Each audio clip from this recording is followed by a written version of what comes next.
चलिए आज हम लोग लीनियर इक्वेशन का ये क्वेश्चन को सॉल्व करते हैं। यहाँ पर क्वेश्चन है which of the following pairs of linear equations are consistent और इनकंसिस्टेंट।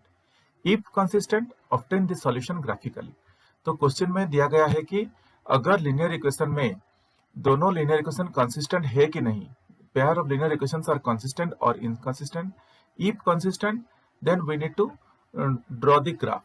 सो यही क्वेश्चन में बोल रहा है, अगर कंसिस्टेंट है तो हम लोग ग्राफ ड्रॉ करेंगे, अगर कंसिस्टेंट नहीं है तो जस्ट वैसे ही हम लोग एक्सप्लेन करके आंसर को कंक्लूड कर देंगे।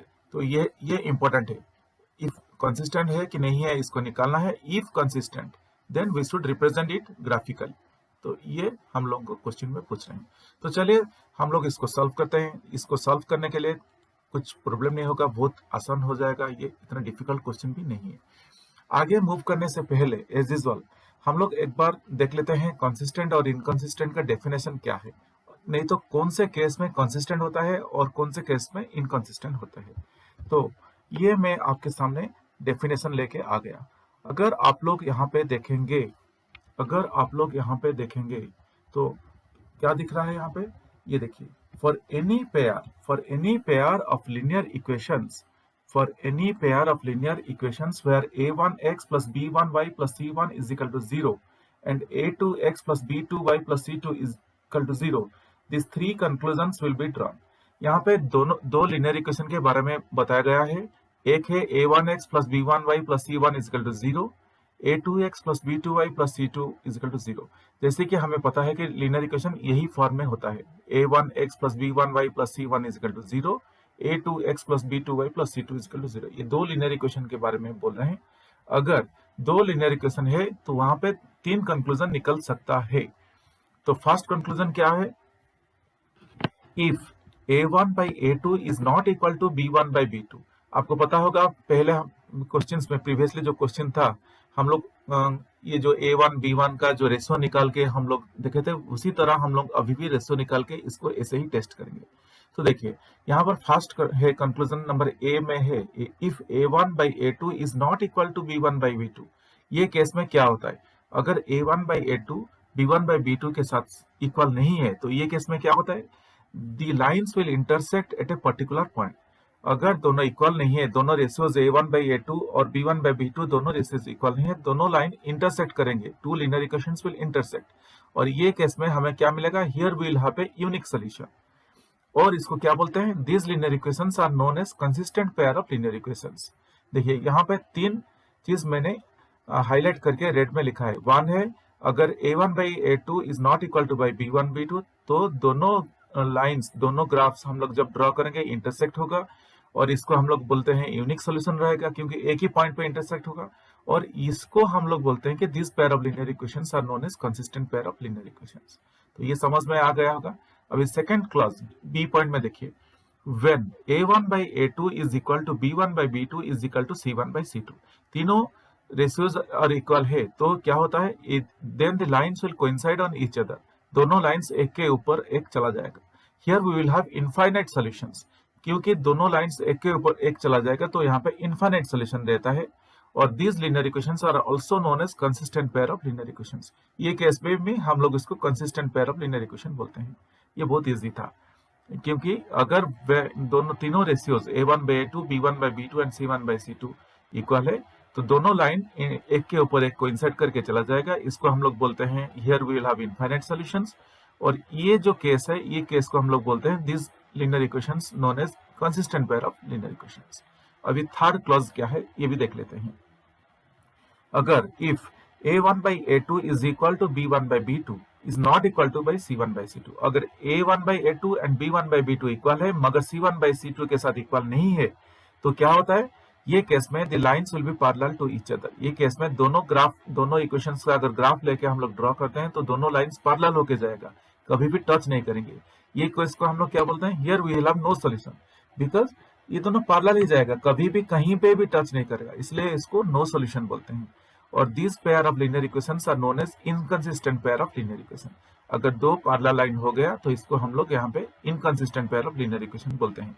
तो इनकंसिस्टेंट कहाँ पे मिलता है, when a1 by a2 is equal to b1 by b2 is not equal to c1 by c2।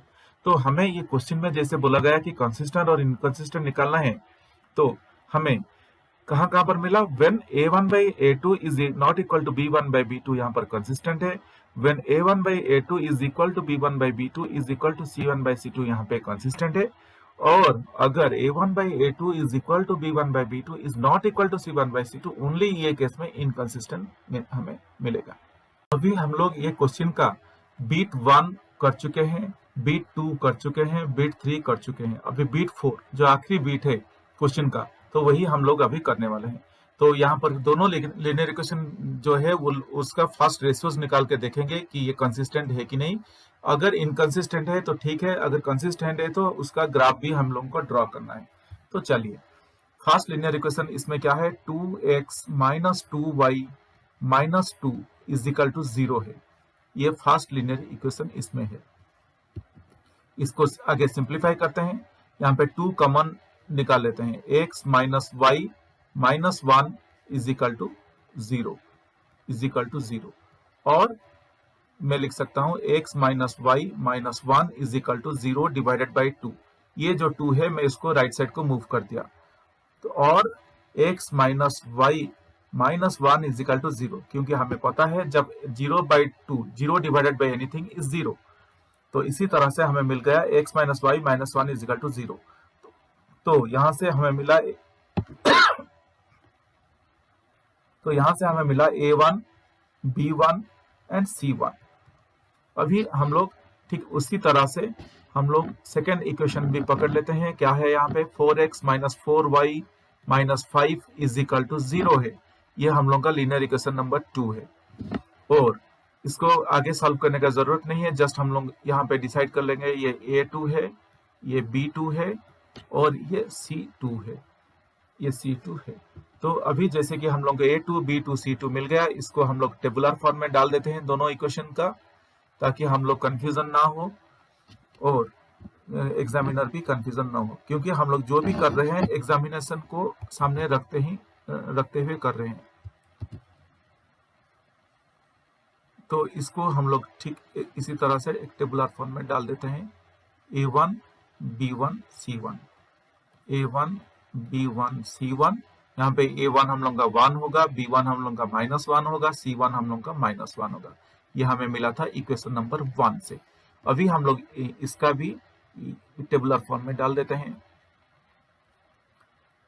अगर इसका टेबुलर फॉर्म में डालेंगे तो हम लोग को पता चल जाएगा कि a2 b2 c2 क्या है।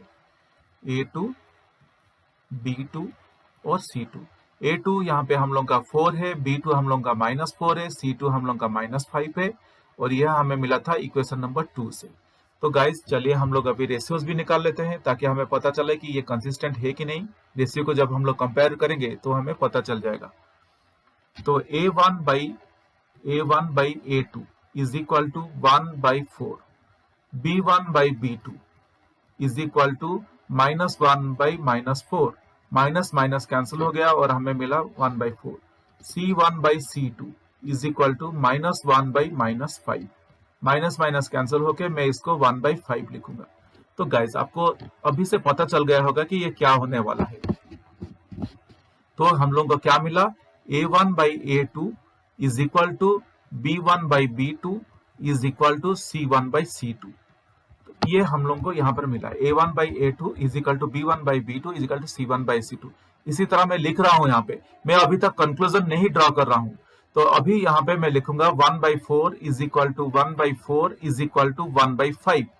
तो हमें क्या पता चल रहा है, a1 by a2 is equal to b1 by b2 is not equal to c1 by c2, क्योंकि यहाँ पर ये 1/5 हो गया। तो ये जब होता है तो हम लोग का ग्राफ क्या होता है, पैरेलल जाएगा, तो ये इनकंसिस्टेंट रहेगा। अगर आप लोग मेरा डेफिनेशन देखेंगे तो मैं लिखा हूं, जब a1 by a2 is equal to b1 by b2 is not equal to c1 by c2, तो ग्राफ तभी इनकंसिस्टेंट होता है। तो चलिए इसका कंक्लूजन भी हम लोग लिख के ये क्वेश्चन को कंप्लीट कर लेते हैं। तो हम लोग लिखेंगे एज द रेशियोज